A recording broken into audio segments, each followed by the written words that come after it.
রবি ইবনে আমির রাদিয়াল্লাহু তাআলা আনহু তৎকালীন সময়ের সেনাপ্রধান রুস্তমের সাথে সাক্ষাৎ করতে গেলেন। শরীরের মধ্যে জীর্ণ শীর্ণ একটি পোশাক, দুর্বল একটি ঘোড়া, তাকে ভিতরে ঢুকতে দিচ্ছে না। তখন তিনি বললেন, আমি তো আসিনি, তোমাদের সেনাপ্রধান আমাকে ইনভাইট করেছে, তাই আমি এসেছি। যদি আমাকে তাড়িয়ে দাও আমি চলে যাব। আর আমরা তো চাচ্ছিলাম আমরা তোমাদের দেশের মধ্যে আক্রমণ করব। তো যেহেতু বলছি কিছু কথা বলতে চাই, এই জন্য আমি আসলাম। রুস্তম বলল, ঠিক আছে, তাকে ভিতরে আসতে দাও। ভিতরে গেলেন, ঘোড়াটা সাথে করে নিলেন, নিয়ে রুস্তমের লাল গালিচার মধ্যে ছুরি ঢুকিয়ে এর মধ্যে ঘোড়াটা বাঁধলেন।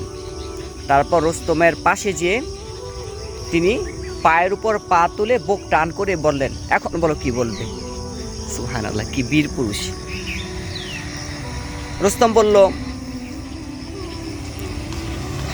তোমাদেরকে কে পাঠিয়েছে? রবি ইবনে আমির উত্তর দিলেন, আল্লাহ সুবহানাহু ওয়া তাআলা। তোমরা কি চাও? আমরা চাই প্রথম অপশন, তোমরা ইসলাম গ্রহণ করো, তাহলে তোমাদেরকে মাফ করে দিব। সে বলল, মানি না।